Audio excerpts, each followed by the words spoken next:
वे वर्धमान महान जिन विचरे।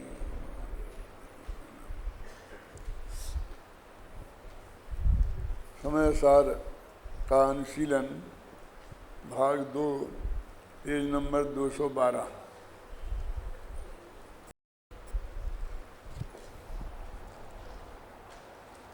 ये बनारसी दास का जो छंद है वो पढ़ते हैं, क्योंकि पांडे राजमल जी ने जो कमेंट्स किए हैं वो अपन ने पढ़ लिए हैं और उसी के अनुसार ये छंद उन्होंने बनाया है। इस छंद को पढ़ते हैं इसलिए।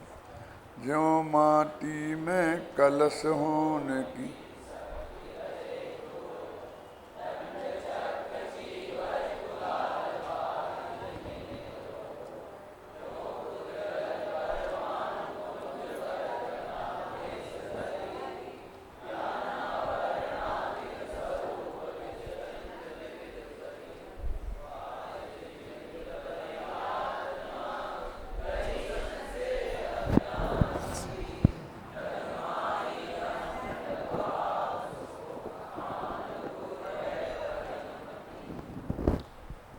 माटी में कलश होने की सकती रहे ध्रुव, मिट्टी में घड़ा बनने की शक्ति निरंतर विद्यमान है।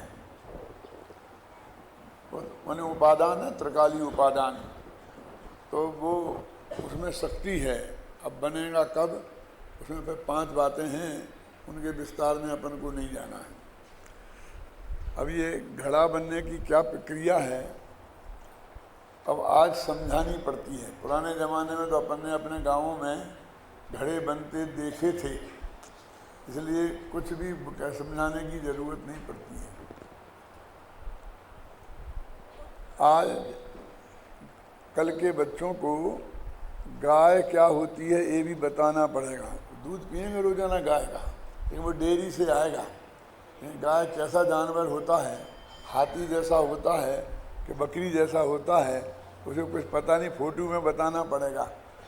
अब जयपुर में ही आर्डर आ गया है कि यहाँ से 30-40 किलोमीटर दूर तक कोई गाय नहीं रख सकता, उसे इसके बाहर जाना पड़ेगा। तो फिर गायें देखने को नहीं मिलेंगी हमारे बच्चों को, पोते पोतियों को।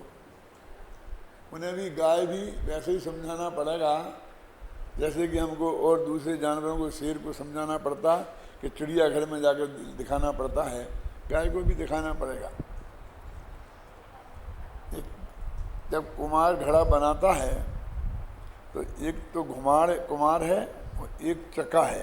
अब चक्र कैसा है, ये ऐसा घूमने वाला चक्र है, और हमारे जितने चक्र घूमते हैं वो सब ऐसे घूमते हैं। रेल का हो, पहिया हो, स्कूटर का हो, कार का हो, वो भी चक्का ही तो है ना। चक्र माने चक्का।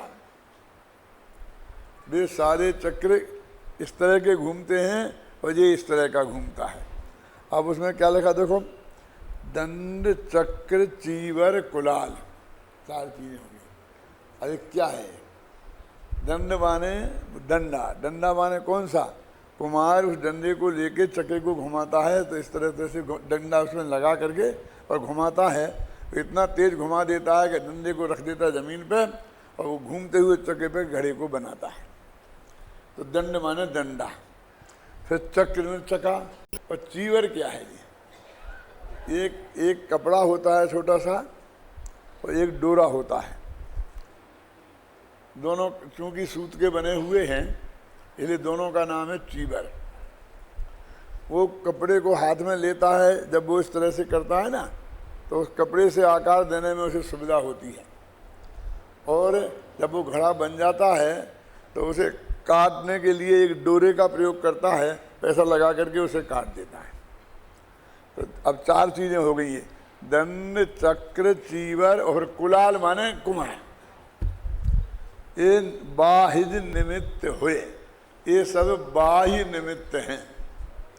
देखो कल अपन ने पढ़ा था ना कि बाह्य निमित्त काय को बताया था, मोह राग देश परिणामों को बाह्य निमित्त बताया था। कितने, पांडे राजमल जी ने। देखो पिछले ही पेज पर है, पिछले ही पेज पर है, ज़्यादा दूर नहीं हुआ है।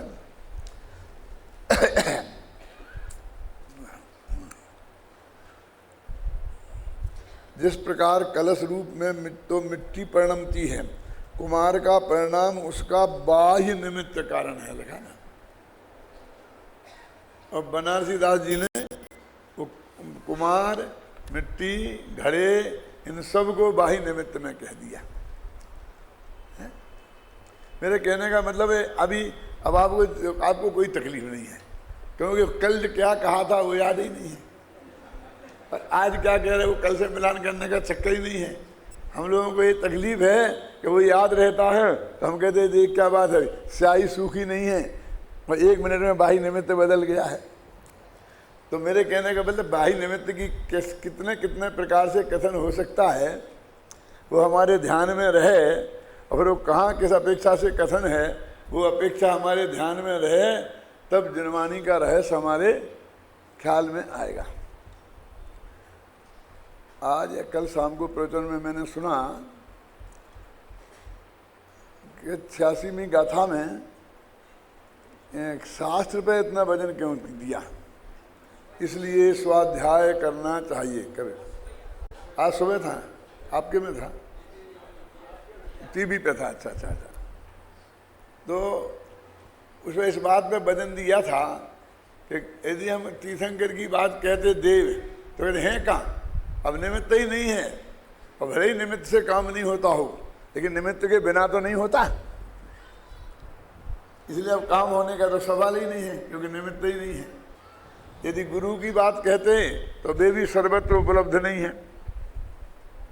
उपलब्ध नहीं है मैं कह के झगड़े में नहीं पड़ना चाहता, लेकिन सर्वत्र सब जगह और सदा 2 शब्द हैं, सदा सर्वत्र उपलब्ध नहीं है।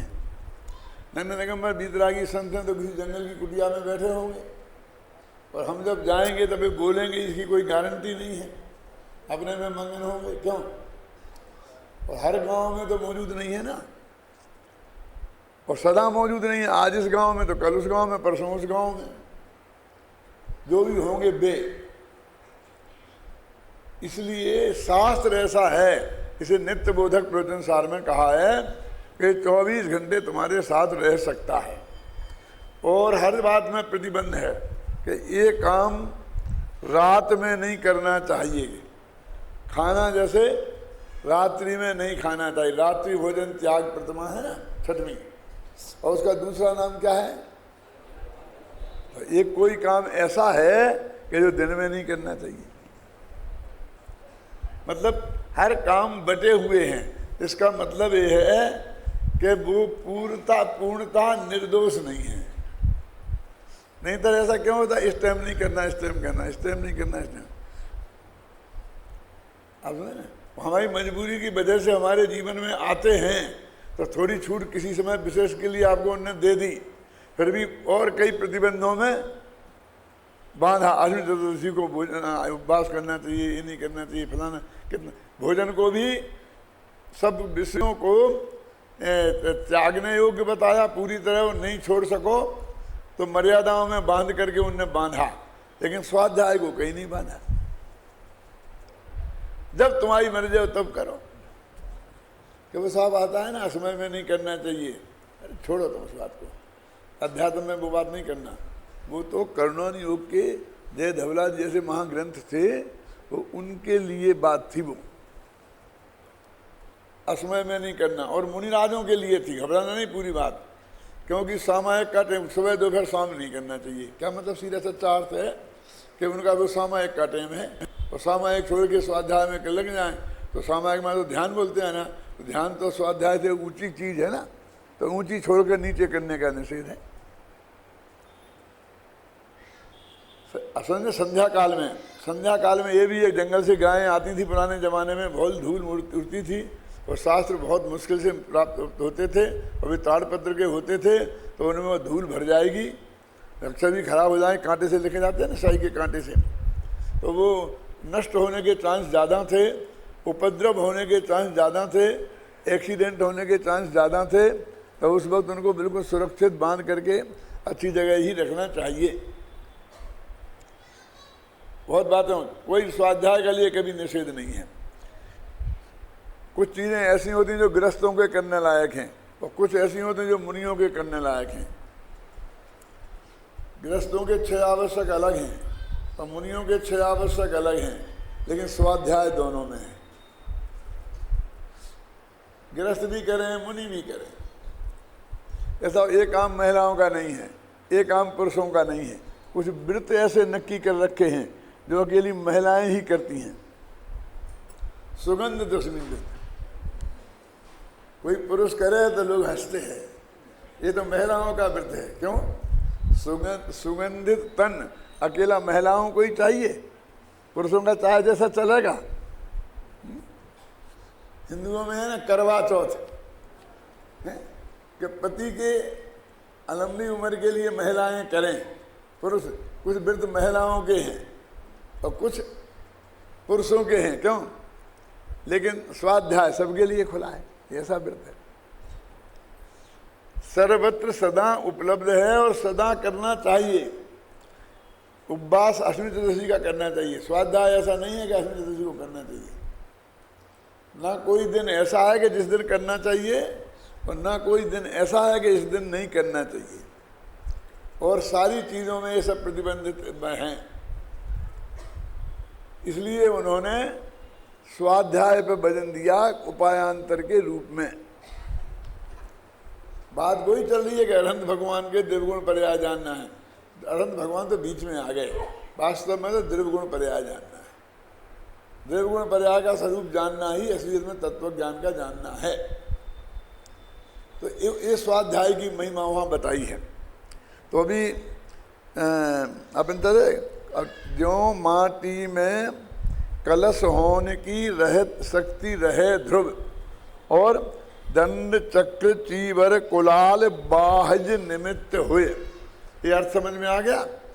अब त्यों पुद्गल परमाणु पुंज बर्गना भेष धरी, उसी प्रकार पुद्गल के परमाणुओं के ढेर ने, पुंज माने ढेर, भगवान को पुंज चढ़ाते हैं ना, तो उसका मतलब ये है कि ये चावल गिनती के नहीं हैं। कितने हैं?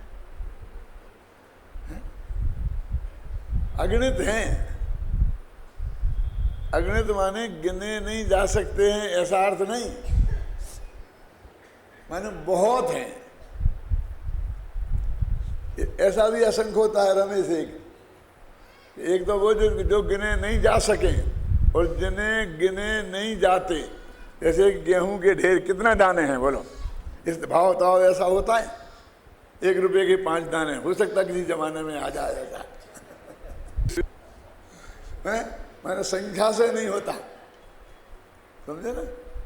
तो कहते हैं क्या, त्यों पुद्गल परमाणुओं का पुंज माने ढेर, बरगना भेष धर, कारमान बरगना का भेष बनाकर, ज्ञानाभरणादि रूप स्वरूप विचरंत विविधि पर अनेक प्रकार से वो स्वयं परिणमित हो जाता है। और कौन? बाह्य निमित्त कौन है फिर? वहां तो कुमार चक्र जीव दंड था, बहुत थे। और बाह्य निमित्त बहिरात्मा ग्रह संशयमति अज्ञानमति। बाह्य बहिरात्मा है, वो बाह्य निमित्त है उनका, है ना। अब यहाँ बहिरात्मा को कहा, फिर अभी वही कह देंगे बहिरात्मा नहीं, बहिरात्मपन। पर्याय निमित्त होती है, द्रव्य निमित्त नहीं होता। और पर्याय से द्रव्य को भी निमित्त कहते हैं, बहुत कथन आते हैं। गह संशय अज्ञान माने कहते हैं बाह्य में बहिरात्मा का निमित्त पाकर संशय में पैदा हो गया और अज्ञान में उसकी बुद्धि परिणमित हो गई। और जग माँ, इसलिए वो जग माँ ही इस लोक में अहंकृत भाव से, अहंकृत क्या होता है? अहम करोमि तिथि अहंकारा, मैं करता हूं ऐसे अहंकार भाव से, अहंकृत, समझे ना। जैन दर्शन में अहम सर्व शब्द सर्वश्रेष्ठ है, क्योंकि वो अपने आत्मा का वाचक है। अंग्रेजी में भी आई इज ऑलवेज कैपिटल, सबसे महान वहां भी है। क्यों? तो वो कहते हैं अहंकृत माने वो अपनी महत्वपूर्ण चीज है, और तुमने चाहे जिसको अपना मान लिया और उसको मैं करता हूं, तो उसका नाम हो गया अहंकार। देखो वो सबसे बुरा शब्द हो गया। सबसे बढ़िया शब्द था और गलत जगह उपयोग हो गया तो सबसे बुरा हो गया, है ना। जग माहि अहंकृत भाव सो काम रूप होए परिणमति। काम रूप माने यहाँ ये काम माने काम विकार वाला काम नहीं है, कार्य रूप। काम माने कार्य बोलते हैं ना, कार्य रूप परिणमित होता है। देखो जिस प्रकार मिट्टी में घन रूप होने की शक्ति सदा विद्यमान रहती है और डंडा, चाक, धागा और कुमार आदि बाह्य निमित्त होते हैं, उसी प्रकार पुद्गल परमाणुओं के पुंज कारमान वर्णाओं का भेष धारण करके ज्ञानावरणादि रूप कर्म रूप होकर विचरण करते हैं। माने वो कर्म पुद्गल के परमाणु ज्ञानावरणादि कर्म रूप अपने आप परिणमे हैं। उन्हें किसी के पर के सहयोग की रंच मात्र आवश्यकता नहीं है। जैसे वो मिट्टी घड़े रूप स्वयं परिणमी है, तब उसमें बहिरात्मा अज्ञानी मिथ्या दृष्टि जीव बाह्य निमित्त होता है। ऐसा होने पर अज्ञानमती बहिरात्मा संशयशील होकर कर्तृत्व का अहंकार करने लगता है। इस कारण वह कर्म बंध को प्राप्त होता है। इस प्रकार इस कलश में मात्र यही कहा गया है कि अज्ञानी जीव पुराने कर्म के उदय का लक्ष्य करके नवीन कर्म बंध के कारण रूप जो अज्ञान भाव है उसके हेतुपने को प्राप्त होता है। अब देखो एक कलश आगामी गाथा की उत्थानिका का कलश है, तो इसमें एक बहुत महत्वपूर्ण चीज घुसी हुई है जो हर एक की समझ में नहीं आती है। ये 3 पंक्तियां जो लास्ट की पढ़ी अभी, इनमें क्या कहा है, क्या कहने वाले हैं। अभी ये गाथाएं 5 का एक ग्रुप है जिन्हें अभी अपन पढ़ेंगे। मेरे समझ में नहीं आया कि कौन सी गाथा से कहाँ तक की गाथा का पाठ करना ये किसने सिलेक्शन किया है। वो मेरे से मिले आकर। ये 5 गाथा का ग्रुप है, उसमें 132वीं गाथा छोड़ दी। उस ग्रुप में ही जो हम जिनका व्याख्यान होना है, अरे वो 5 गाथाएं एक साथ ही उनका अर्थ होता है। एक में कितना सा समय लग जाता, आगे बीच के काम होता है ना। मुझे उसको ट्रेनिंग भी देने की, एक इसका भी सिलेक्शन में बहुत सोच समझ के किया जाता है, कौन सी गाथा के कौन सी गाथा तक। तो मैं यहाँ 24 घंटा उपलब्ध था तो मेरे से पूछा जाना चाहिए था, तो मुझे भरी सभा में नहीं बताना पड़ता है? क्या है ना। देखो अभी अपने क्या इसमें क्या रहस्य भरा है वो पहले बता देना चाहता हूँ, और अंत में पहुँचेंगे 4 दिन में 5 दिन में, कब पहुँचेंगे अपन मैं नहीं कह सकता, लेकिन अभी बताता हूँ। ये कहना चाहते हैं आचार्य कि जीव मीव को बीच में से निकालो। इतना क्यों रखते हो जीव में, जीव को भी बीच में। पर पुद्गल का काम पुद्गल करे और जीव का काम जीव करे। अब कहाँ फंसा हुआ है मामला कि अपने जो ये राग भाव होते हैं वो उनमें पुराना पुद्गल कर्म का उदय निमित्त होता है ना, और उससे नया पुद्गल कर्म बनता है। तो वो पुराना पुद्गल कर्म का उदय और नया कर्म का बंधना। तो अब हम अभी क्या चलता है कि पुराने पुद्गल कर्म के उदय से, वो खासकर मोहिनी होगा, चारित्र मोहिनी होगा, दर्शन मोहिनी, उसके उदय में जीव रागादि भाव करता है। वो है निमित्त, और करता तो जीव है रागादि भाव, समझ गए ना। और रागादि भाव का निमित्त पाकर फिर नई कारमान वर्णा पुद्गल कर्म रूप परिणमित होती है। ये असली मुद्दा है। तो बीच में ये जीव फंस गया। अब चाहो तो पुद्गल को भी बीच में कर सकते हैं अपन। कैसे करेंगे? जब क्या पुराने पुद्गल कर्म का उदय और नए पुद्गल कर्म का बंध, और बीच में राग। देखो पुराना राग, उससे ये बंध और इसके उदय में फिर राग, 2 राग के बीच में बेचारे पुद्गल को बंध डाल दिया। समझ में आ गया क्या अभय कुमार जी? आप लोग तो कम से कम सिर हिलाओ तो जैसे मुझे लगे कहीं तक तो पहुंच रही है बात। अब ये कहते हैं कि बीज वाले को हटाओ। आज में विश्व में भी यही सारी नीति है।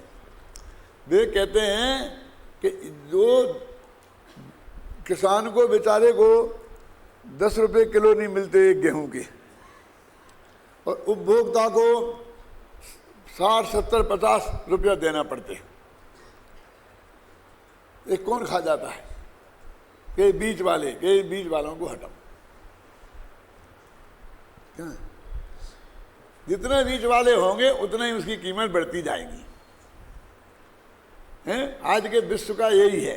ये जो बड़े बड़े स्टोर आते हैं ना, ख्याल में है ना, वो यही तो कहते हैं कि 10 जो बीज वाले थे हमने खत्म कर दिए, सीधा किसान से खेत में खरीदेंगे और बोने के पहले उसे पैसा देंगे बोआने का, और सारा माल हमको ही देना है, बाजार में तू नहीं बेच सकता, और सीधा उपभोक्ता को हम देंगे। तो बीज के बहुत हट गए तो हमें जो भी मिलेगा वो बहुत होगा, और तो भी उस उपभोक्ता को सस्ता बहुत मिलेगा। इसकी वजह से बड़े बड़े स्टोरेज की बातें आ गई सामने, और अब इससे भी आगे बढ़ रहे वो कहते हैं हम सारे खेत खरीद लेंगे और ये हम खुद ही पैदा करेंगे। क्या? वो पैदा भी हम खुद ही करेंगे सब चीजें।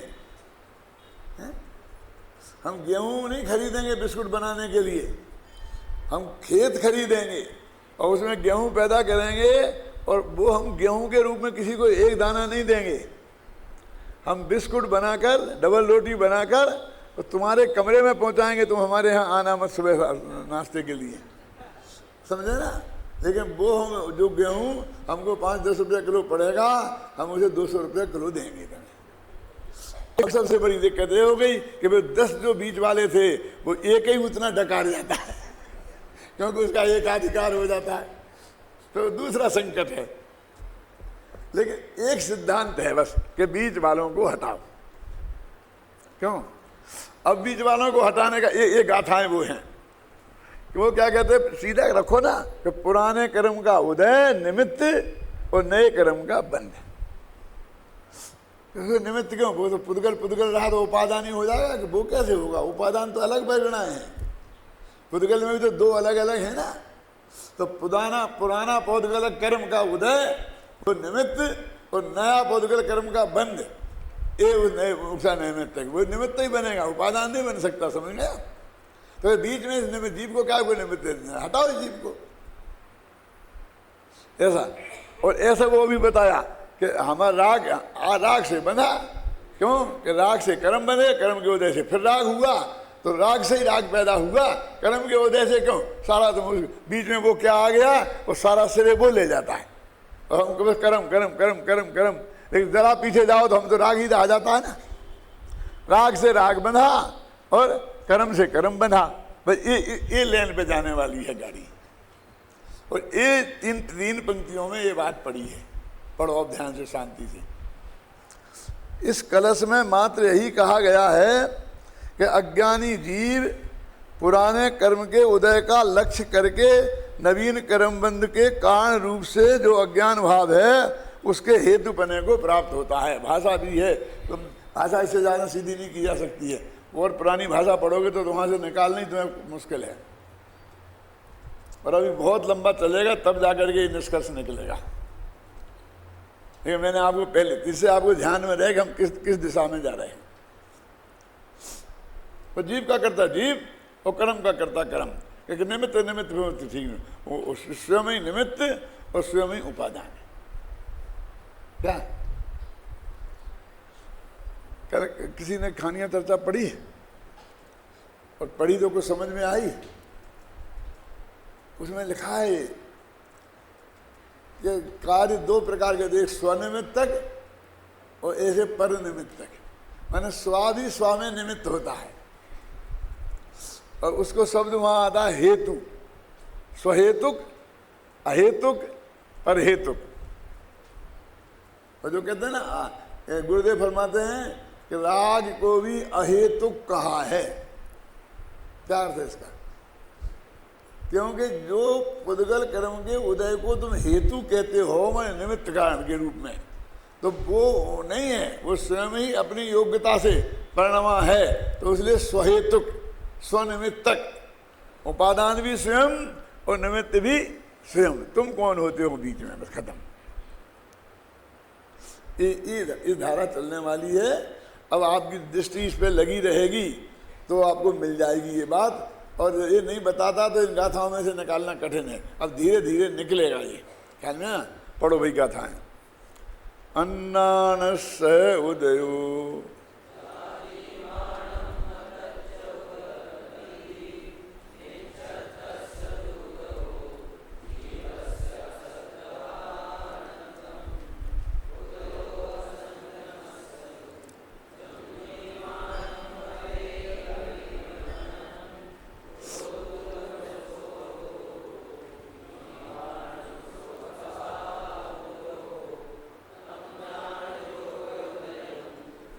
जीवानंद चित्तोत्साहो वा कायब्बो विरधि भावो वा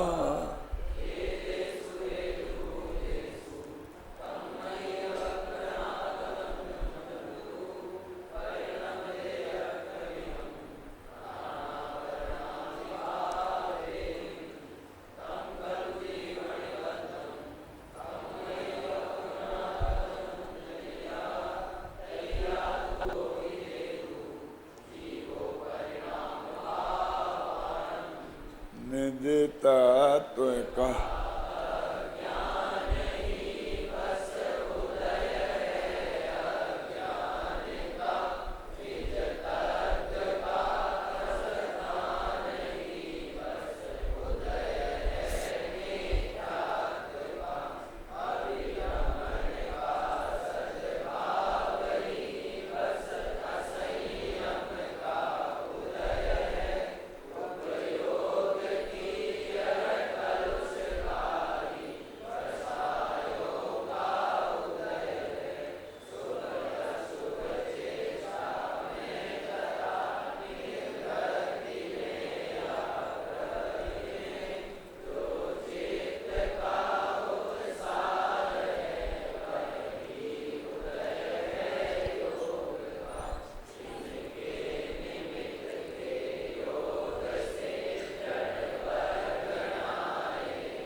कुछ लगा अंदाजा इसमें आपको। वो कहते हैं कि मिथ्यात्व का उदय क्या है कि जो हमारा जो परमय एकत्व बुद्धि आदि का परिणाम हुआ, यही मिथ्यात्व का उदय है। वो कोई कर्म भरम है उसका उदय हुआ। आप समझ गए उसी बात। वो बीच वाले को हटा रहे हैं। क्या लगा? अज्ञान का जो उदय है वो क्या है? जीवानाम अतत्व उपलब्धि। जीवों को तत्व की उपलब्धि नहीं हुई पर अतत्व की उपलब्धि हुई, पर इसका नाम अज्ञान का उदय है। वो कोई ज्ञानावरणादि कर्म है कि मिथ्यात्व कर्म है और उसके उदय से फिर इधर ऐसा ऐसा हो गया और हम क्या करें, ऐसा कुछ। अब देखो मिथ्या क्या है?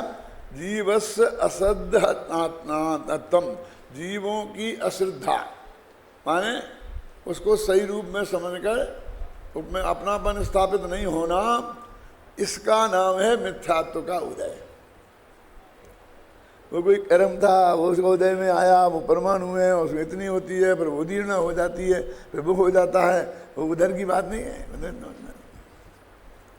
वो करुणा नहीं वालों को करने दो। मैं ये नहीं कह रहा हूँ नहीं करने दो। क्या यदि वो सब नहीं बताएंगे तो उस सब में कुछ दम नहीं है। हमारे इस कहने में क्या दम रह जाएगा? क्योंकि लोगों को कुछ पता ही नहीं है कि क्या नहीं है कि गुण स्थान आत्मा नहीं है। हमें समय सार में समझाएं और उसे पता ही नहीं है गुण स्थान क्या है, तो कहते क्या नहीं है, समझ में नहीं आता। आत्मा गुण स्थान नहीं है, ये क्या है? तो उसे गुण स्थान पूरे समझ में होंगे तब उसे समझ में आएगा कि ये क्या कह रहे हैं। देखो पूरा देखो, अब निज तत्व का अज्ञान ही बस उदय है अज्ञान का, समझ में आ गया। और निज तत्व का श्रद्धान ही बस उदय है मिथ्यात्व का। अविरमण का सद्भाव ही ये असंयम का उदय। असंयम का उदय माने चारित्र मोहिनी कर्म का उदय। उपयोग की यह कलुषता ही कसायों का उदय है। जो उपयोग में ये कलुषता आ गई ना, क्रोधमान माया रूप, बस एक कसाय का उदय है। वो कोई एक द्रव्य कर्म है क्रोध नाम का, तो उसका उदय आता है, उसके अनुसार गुस्सा आता है। क्यों? उपयोग की यह कलुषता ही उदय है कसाय का। हो गया? कहाँ गया? और शुभ, अब योग का देखो, योग का क्या कह रहे? शुभ में अशुभ, शुभ अशुभ चेष्टा में और प्रवृत्ति में और निवृत्ति में, संयोग और अयोग। निवृत्ति में जो चित्त का उत्साह है उसका नाम उदय का योग है।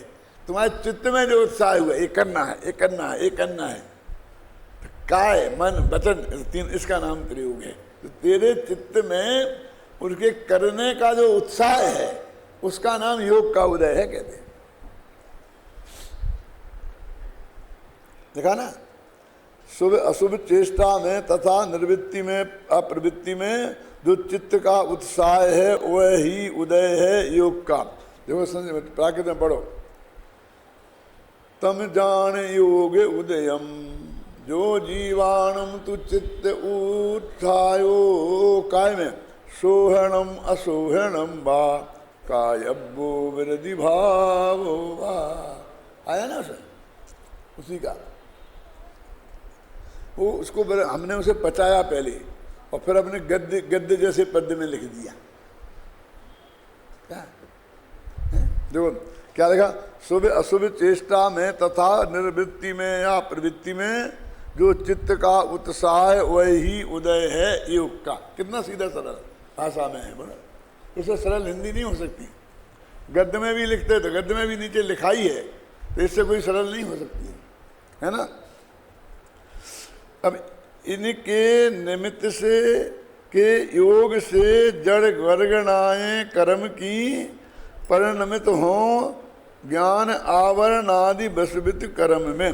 अब इन तीनों के योग कौन? मिथ्यात्व, अवृत्ति, प्रमाण, कसाय और योग अज्ञान।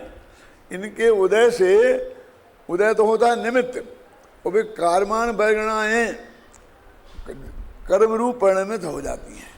अब जीव तो ही अपने कर्म के उदय को देख लिया, अभी ये ऐसा चाहता है, सारा समझ लिया मालिक का, तो हो गया। अभी कर्म वर्गणाएं तो जड़ हैं, अब वो तो जीव के सारा तो समझती नहीं है। क्यों? तो वो कर्म रूप से ये स्वयं ही परिणमित हुई हैं। इसमें कोई जीव के जो निमित्त भावों का निमित्त बताया ना, वो तो सिर्फ इसलिए बताया कि वे तुम्हीं से क्यों बंधी, हमसे क्यों नहीं बन गई, क्योंकि तुम्हारा योग और तुम्हारा अज्ञान मिथ्यात्व उसमें निमित्त पड़ा जो तुमसे बन गई। सिर्फ इसके लिए, उनको उस परिणमित होने के लिए तुम्हारे निमित्त प्रमित्त की जरूरत नहीं है। ये निर्णय कैसे होता कि ये वर्णमित हो रही तो ये किसके साथ चटेंगी? क्या रमेश? क्या है? इनके निमित्त के योग से माने वो योग वाला योग नहीं है। इनके माने इन सब मिथ्यात्व, अवृत्ति, प्रमाद, कसाय, योग, अज्ञान, जड़ कर्मणाएं वर्ग की कर्म की परिणमित हो ज्ञान आवरणादि वसुविध कर्म में। 8 प्रकार के कर्मों में वो परिणमित हो जाती हैं। इस तरह वसुविध कर्म से आबद्ध जीव के साथ में कर्म से आपका बंध जो हो कैसे होता है वो बताई उनने। जिये जब हो तभी अज्ञानमय निज भाव का हो हेतु जिये जिनवर कही। तो वो कहते वो भगवान आत्मा तो अपने अज्ञानमय भाव का करता है। मिथ्यात्व भाव का नहीं है, आवृत्ति भाव का नहीं है। ये सब टीका में आने वाला है। इसका उत्तर आखिर अज्ञान में भाव लिखा ना, अभी टीका में अपन पढ़ते हैं थोड़ा, तो अब इसका अर्थ तो मैं पढ़ता नहीं हूँ, क्योंकि अपन ने अर्थ बता दिया और अभी समझ में सब आ गया। अब निकालो पेज नंबर 214।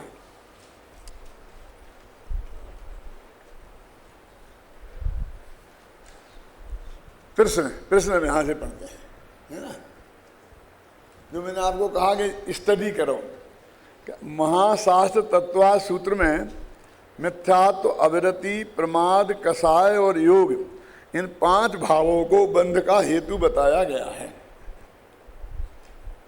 और यहाँ जो बताया जा रहा है उसकी संगति तत्वा सूत्र के उक्त कथन से कैसे बैठे। वहाँ तो 4 थे, 5 थे, और यहाँ समय सार में एक जगह 4 रह गए और यहाँ 5 हैं, लेकिन नाम नहीं मिलते हैं। वहाँ से मिथ्यात्व, अविरति, प्रमाद, कसाय और योग। यहाँ क्या है? अज्ञान, मिथ्यात्व, अविरति, कसाय और योग, प्रमाद गिनाया है, और उसलिए अज्ञान घुसड़ गया। अब उसकी जगह नहीं घुस रहा, दिक्कत तो ये है। नहीं, हम समझते अज्ञान माने प्रमाद है, ये सबसे पहले नंबर पे आ गया, समझे? तो ये प्रश्न हमारे चित्त में खड़ा होना चाहिए ना। देखो, महाशास्त्र तत्वा सूत्र में मिथ्यात्व, अविरति, प्रमाद, कसाय और योग, इन 5 भावों को बंध का हेतु बताया गया है। यहाँ जो बताया जा रहा है उसकी संगति तत्वा सूत्र के उक्त कथन से कैसे बैठे। अभी प्रश्न का ही स्पष्टीकरण चल रहा है। यद्यपि यहाँ इन गाथाओं में भी बंध के कारण तो 5 ही बताए हैं, तथापि यहाँ बताए 5 कारणों में तत्वा सूत्र के तीसरे नंबर पर आने वाला प्रमाद नहीं है। 5 के 5 हैं, लेकिन तीसरा नंबर गायब है ना। हम तो बस 5-5 हो गए, फिर देखने की जरूरत ही नहीं है। क्यों? 5-5 है ना दोनों में, झगड़ा खत्म। और यहाँ प्रथम स्थान पर उल्लेखित अज्ञान तत्वा सूत्र में बताए गए कारणों में नहीं है। अज्ञान वहाँ नहीं है, और यहाँ अज्ञान आ गया, और यहाँ प्रमाद छूट गया, वहाँ प्रमाद आ गया और अज्ञान छूट गया। एक बात। दूसरी बात यह है कि इसी समय सार में 109वीं गाथा में बंध के कारण 4 प्रत्यय ही बताए गए हैं। अब वहाँ 4 ही बताए, फिर एक झगड़ा जी। जो तत्वा सूत्र में बताए गए कारणों के समान ही हैं, परंतु इनमें प्रमाद नहीं है। अब अतः प्रश्न क्या? अब कहे तुम्हारा प्रश्न क्या है? ये तो क्या है और क्या नहीं है ये तुमने बताया है, लेकिन प्रश्न क्या है? अतः प्रश्न यह है कि प्रथम 2 आचार्यों में इस प्रकार के मतभेद क्यों हैं? 2 आचार्य माने उमा स्वामी और कुंद में ये मतभेद क्यों है? कदाचित 2 आचार्यों में मत विभिन्नता हो भी सकती है, परंतु एक ही आचार्य ने एक स्थान पर 4 कारण बताए और दूसरे स्थान पर 5 बताए। एक कहाँ तक होते थे? एक प्रश्न क्या पूरनचंद जी, आपने भी पढ़ा था ना इधर सब हैं? कभी प्रश्न खड़ा हुआ दिमाग में?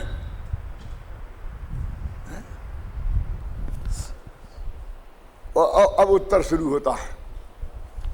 अरे भाई, ना तो यहाँ 2 आचार्यों में कोई मतभेद है, और ना एक आचार्य ने ही एक ही ग्रंथ में 2 बातें कही हैं। पंडित टोडरमल व्यक्तित्व करते तो जब मैंने लिखा था, PhD की थी ना उन पर, तो मैंने लिखा था कि टोडरमल जी ने मोक्ष मार्ग प्रकाशक प्रश्नोत्तर पद्धति में लिखा है। ले सुनना। और ये पद्धति आज यूनिवर्सिटियों में सर्वमान्य है।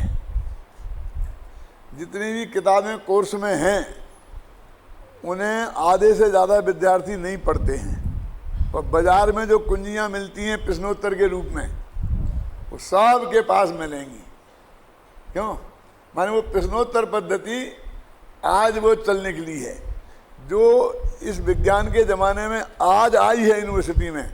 वो टोडरमल जी ने उस पद्धति को 250 वर्ष पहले अपनाया, इसलिए मैं कहता हूँ उस पद्धति के वे फाउंडर हैं। क्या आप समझ रहे हैं ना? और हिंदी साहित्य में जैसा गद्य उनके मोक्ष मार्ग प्रकाशक में है, उस जमाने के किसी भी हिंदी के जिसने हिंदी लिखी, किसी का भी ऐसा गद्य नहीं है। और पांडे राजमल जी ने जब कलश टीका लिखी थी, तब तो हिंदी में गद्य था ही नहीं। तो सबसे पहले वो गद्य के फाउंडर हैं, और ये व्यवस्थित गद्य के फाउंडर हैं टोडरमल जी। और अजैनों में नहीं है कोई, ये मैंने सिद्ध किया है उसमें। देखो आप, कहाँ तो वो पांडे राजमल जो पंचाध्यायी में ऐसी संस्कृत लिखते हैं कि अच्छे अच्छे लोग उसमें पानी भरें, गद्य जैसी संस्कृत लिखते हैं। पढ़ो जरा उनके श्लोकों को, धड़ाधड़ धड़ाधड़ धड़ाधड़, बिल्कुल क्लियर होता चला जाता है मामला। इतनी अच्छी संस्कृत जिसकी, हिंदी जो है सो है, जो है सो है, जो है सो है। अरे तुम, ये तो फूलचंद जी ने बहुत सुधार सुधूर के छापाई है, तो असली पढ़ो तुम कलश टीका। क्या हमने हिंदी साहित्य के गद्य का इतिहास पढ़ा है, तो उसके पहले कौन सा गद्य मिलता था मालूम? कि वो जो पृथ्वीराज ने कोई कहा चिट्ठी लिखी थी, और वो गद्य मिलता है। वो कोई गद्य का साहित्य नहीं था, बस लिखी थी। और फिर मालूम ये 15वीं 16वीं शताब्दी तक की क्या हालत थी। 84 वैष्णवों की वार्ता लिखी है, वो कहानी लिखी उनने, तो ऐसी गद्य में लिखी है, भगवान ही मालिक है उसका। वो नमूने दिए हैं मैंने अपने पंडित टोडरमल व्यक्तित्व में, कैसा नमूना था। फिर 252 वैष्णवों की वार्ता में, और फिर उन रुक्कों की हिंदी। रुक्के माने समझते हैं आप? जो व्यापारी कर्जा देते थे ना, तो उससे रुक्का लिखवा लेते थे। तो उन रुक्कों की हिंदी में वो हिंदी थी, हिंदी के नाम पे कि इसमें ये इतने पैसा दिए, इससे ब्याज से दे, और इसके गिरवी में इतना सोना रखा, मकान गिरवी रखा। और उसमें ऐसे बहुत पत्र मिले हैं कि एक बच्चा इतने में खरीदा, 2 रुपये में बच्चा खरीदा, 5 रुपये में बच्चा खरीदा, ऐसे कई मिले हैं। अब कितने खरीदे और वे कहाँ गए बच्चे, मैं जानता हूँ, लेकिन बताना नहीं चाहता हूँ। अकेले में कोई पूछेगा तो बता दूंगा। वो सब लिखे मिले हैं। वो हिंदी थी, अब वो भी ऐसी थी कि उसका अर्थ ही तुम समझ नहीं पाओ आज। क्या उस जमाने में पांडे राजमल जी ने ये हिंदी लिखी, इसलिए उनका महत्व है। हिंदी साहित्य की दृष्टि से बहुत बड़ा महत्व है। मैंने हिंदी साहित्य के जैन गद्यकार नाम से एक लेख लिखा था पहले, और वो एक बहुत बड़ी गवर्नमेंट की पत्रिका में छपा था, और वो अभी मुझे मिल गया है, लेकिन मेरे घर पर पड़ा है, लेकिन मुझे देखने की फुर्सत नहीं मिली उसे अभी। उसमें मैंने ये सिद्ध किया है दोनों गद्यकारों को। क्या, कौन सा? हिंदी साहित्य के जैन गद्यकार। क्या अभी ये बात का, अपनी क्या बात चल रही थी कि वो कलश टीका का गद्य और ये गद्य, तो उन गद्य में टोडरमल जी का जो गद्य है वो कितना प्रश्नोत्तर शैली का है। और वो प्रश्नोत्तर शैली जो आज आई है यूनिवर्सिटियों में, वो उस समय टोडरमल जी ने अपनाई थी। ख्याल में ही ना कि वो प्रश्न भी खुद खड़ा करते थे और उसका उत्तर भी खुद देते थे।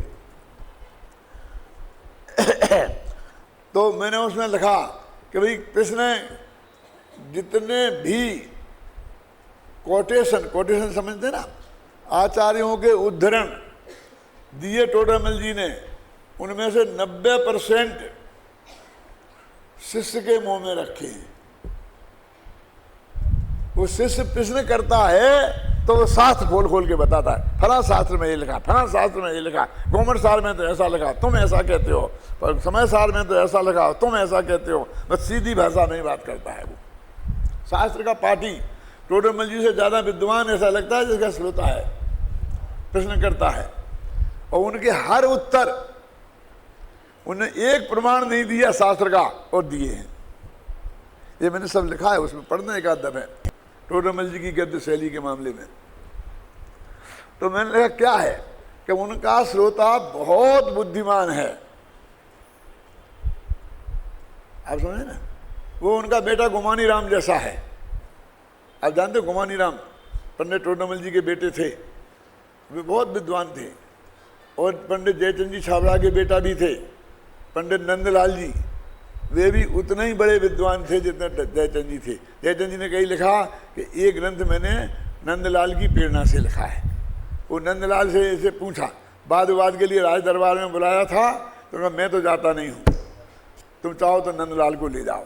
और नंदलाल ने वो काम निपटा दिया था राज दरबार का।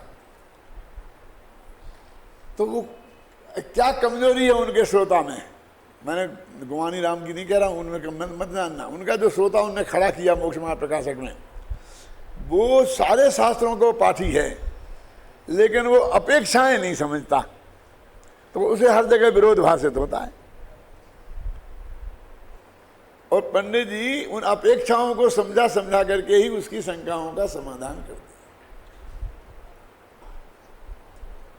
हैं। समझ में, इसलिए वो प्रश्नकार भी एक एक पेज में प्रश्न जाते हैं, है ना। प्रसाद से मोक्ष प्राप्ति संभव, मुक्ति का कारण काय के अनुसार, उपदेशानुसार, वो लिखा ना इसमें, काल लब्धि आय भवतव्यानुसार होता है, कि कर्म के क्षयोपम से होता है, कि कर्म पुरुषार्थ पूर्वक उद्यम करने से होता है। यदि पहले दो कारण कहोगे तो हमें उपदेश काहे को देते हो? क्यों गला पकड़ रहा है ना, कि उपदेश काहे को दे रहे तुम हमारे लिए हैं? और यदि उससे होता है तो उद्यम तो बहुत लोग करते हैं, लेकिन हर एक को सफलता क्यों नहीं मिलती है? ये प्रश्न इतना लंबा, फिर उत्तर ऐसे ऐसे, समझ गए ना। तो ये प्रश्न है इतना, क्या समझे, ये भी उसी स्टाइल का है। क्या कि भाई वो सारे शास्त्रों में अलग अलग बातें कही गई, उस श्रोता को सब पता है? वो पूछ रहा है कि ऐसा श्रोता कहीं से खोज के लाओ, कि नहीं नहीं वो तो टोडरमल में, टोडरमल का श्रोता भी टोडरमल है, पाठक उत्तरदाता भी टोडरमल ही है, ख्याल में आई ना। ये प्रश्न कि जो तीन जगह गोमर सार, समय सार और समय सार की 109वीं गाथा, और ये गाथाएं 100 कौन सी 32 से चल रही है ना, इन गाथाओं को मिलान करके और उसे संगति समझ में नहीं आ रही है कि ये क्या चक्कर है, क्या इनका कोई भरोसा तो है नहीं। 1 मिनट में ऐसा कह देते, 1 मिनट में ऐसा कह देते, 1 मिनट में ऐसा कह देते, ऐसी बात करता है। उत्तर अब देखो, अरे भाई ना तो यहाँ दो आचार्यों में कोई मतभेद है, और ना एक आचार्य ने के ही एक ही ग्रंथ में दो बातें कही हैं। समय सार गाथा 109 में प्रमाद को अविरति और कसाय में गर्भित कर लिया गया है। अब ये उत्तर निकालना, ये खुद ही निकाला टोडरमल जी ने, किसी ने नहीं, मत कहीं से भी समझो, उन्होंने गर्भित कर लिया है उसमें। क्यों? कि क्यों कर लिया गर्भित? तुम्हारा मन का है, शायद अब गर्भित कर लो कि भैया बताओ तुम प्रमाद है क्या? ये 4 कसायों का उदय, इसका नाम तो अवरति है ना, तो कसाय आ गई ना उसमें, यही तो अवरति है ना। और 25 प्रकार के कसायों में तो प्रमाद किसे कहते हैं बताओ पहले? जानते हो? जानते हो? काय को बोलते हो? मत बोलो, अभी मैं बताऊंगा ना, फिर अपने तुम जानते हो उससे मिलान करना, और फिर अपने मन में ही समझ लेना। ये तुम आलस को बोलते हो ना, मुझे तो आज प्रमाद आ गया था, मैं सो गया था। क्यों? प्रमाद का परिणाम हमारे लिए तो सोना ही है। और उन्हें साहब प्रमाद तो है नहीं, बस बात एक कहो जल्दी, जरा मुंह से तुम्हारा ऐसा नहीं निकले पा, तब तक तो दौड़ के जाते हो 1 गिलास पानी लाके हवा में। प्रमाद तो बिल्कुल है ही नहीं। क्यों? ये दौड़ दौड़ के काम करने वाले आचार्य कहते सबसे बड़े प्रमादी हैं, और जो करवट नहीं बदलते हैं, आंख नहीं खोलते हैं, वे सबसे ज्यादा अप्रमादी हैं। बोलो अब तुम्हारी प्रमाद की परिभाषा क्या काम आएगी? मुनिराज 7वें गुणस्थान में अप्रमादी है, 8वें 9वें में जब बिल्कुल आंख तक नहीं खोलते हैं। और हिरण खाल खुदा है तो क्या, शेर नहीं खा जाए तो भी एक भाषा में कहें तो उन्हें पता ही नहीं चलता, वे अप्रमादी हैं। और तुम दौड़ दौड़ के उपदेश देने वाले, समय सार लिखने वाले कुंद कुंद प्रमादी हैं। ये प्रमाद की परिभाषा है। तो प्रमाद काय का नाम है फिर कि 5 चीजों के मिक्सचर का नाम प्रमाद है। पंच सकार क्या है भैया पूरनचंद जी, ये तो बता दोगे? ये तो फटाफट बता देंगे। सौंफ, सोंठ, सनाय, ये 5 सासा मिला दो तो पंच सकार तो हो गया, पंच सकार हो गया, वो चूरन हो गया। 5 तो एक क्या है देखो, 4 कसाएं, 5 इंद्रियों की अधीनता और 4 विकथाएं और नींद, निद्रा और स्नेह, ये 15 चीजें प्रमाद कहलाती हैं। इन 15 चीजों का मिक्सचर होवे तो उसे प्रमाद कहते हैं। अब बोलो तुम्हारे प्रमाद से क्या मिलता जुलता है? अब तुम अपने प्रमाद से अर्थ करोगे। अब यहाँ प्रमाद का अर्थ है तो इंद्रियाधीनता, ये कौन सा हो गया? संयम है ना, कितना है ना, काय छहो प्रतिपाल और पंचेंद्रिय मन बस करो तो संयम होगा ना। तो 5 इंद्रियों की अधीनता असंयम हो गया क्या नहीं? तो अवरति हो गई ना। तो अवरति जी आ गई ना इसमें, अवरति में चला गया ये, इसका ये 5 इंद्रियों की अधीनता अवरति में चली गई और 4 कसाएं कसाय में चली गई। अब बचे का, वो बचे हुए तो कुछ नहीं, आटे में नमक जैसे बचे हैं, वे भी कहीं कहीं सेट हो जाएंगे।